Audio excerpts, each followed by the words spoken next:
Okay, so you want to render the things that you have done so far, just so you can see what you've done, and show off to all your friends downtown, that you have this cool little new pad, and pretend that it's really yours, and you're gonna go home to it, and they're gonna go, "Oh, that's cool. I like your furniture," and you're like, "Yeah, I just bought it."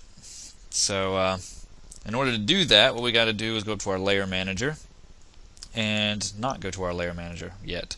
Let's hit F3 for me anyway, so I can move around a little bit faster. Yeah, that's good. Now I'll go to my layer manager, and I will unhide the ceiling and the floor, the windows, the trim, the doors, and the cabinetry. Actually, we don't need the cabinetry because we're not doing the kitchen. But yeah, okay, so everything's unhid. Now what I need to do is I'm going to come in here and set up some kind of I don't know, I'm gonna frame it in a way that I can see what I'm doing here. Alright, I'm gonna click this little button, this render scene dialog button. I'm gonna go to common, go to the bottom, and make sure that you assign mental ray renderer right here. Okay, mental ray render, and save it as your defaults. Okay, I'm gonna hit M to bring up my material editor. And I'm just going to select this one right here and go to standard, and I'm going to find mental ray. Double click it. And in the surface slot here, I'm going to click it. I'm going to go to ambient occlusion, the ambient reflective occlusion, and double click that. And for the sake of rendering time, I'm just going to leave it at 16. You can bump it up to even 64 samples, I think will be a nice result. The maximum distance, I'm going to go like 25. The distance is basically just grid units. Spread about 1. You could have left it at 0.75. That's cool. Reopen this scene dialog and go to processing. And I'm going to drag this. I'm going to material override. So instead of assigning this to everything, I'm just going to drag this ambient occlusion to here and just do an instance. And rename this material AO. That's fine. Click OK. So now I have the AO in here, and what that will do is when I hit render, it will automatically render out this shader instead of this one right here.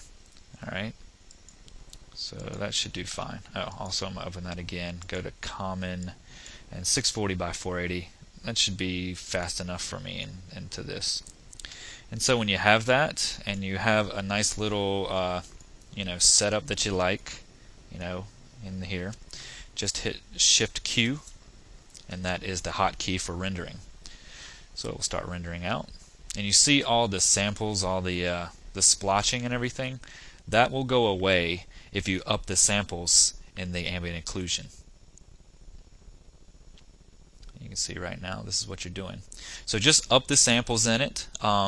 You can put a turbo smooth on this if you don't like the jaggedness of it yet. You can do all kinds of things, up your sample rate and everything. But this is how to do a very quick ambient occlusion pass to show people what you've done. Of course, you're going to want to up the sample rate, make it look pretty and all that. But you see how fast that really went. And we'll come around here. Say we'll get like a hallway kind of thing, where we're standing in the hallway like this. Yeah. And you get all artsy with it. Shift Q, and it'll start rendering for you. I don't know how fast it's going to go now, but yeah, there it goes. Of course, I think I'm probably not the smartest guy in the world. I don't have my smart guy name badge on today. It seems that I was probably in a wall and not rendering, what I was supposed to be. Hit F3 so I can see. Alright, so Shift Q again and see if I can actually get it. There we go. Yeah, you got to put your smart guy name badge on, when you do things sometimes, because, otherwise you look like an idiot. But yeah, you can do all different angles and stuff, and ambient occlusion will really, really, really sell the realism in your shots too, by adding in those soft shadows and adding the darks and the lights in there. It really brings out the realism. Of course, you got to do it a little bit better than what I did, but this is just to show you how to set it up in Mental Ray, and it's really quick. And if you use production type quality and up your samples in your shader, everything will look really smooth and pretty, kind of similar to the pictures that I have when the DVD was released, and the little ambient occlusion black and white pictures that you see. That's the same. This is the exact same process I did to get those pictures. So I hope you enjoyed this one, and stick around for the next tutorial, and we're just going to keep going crazy.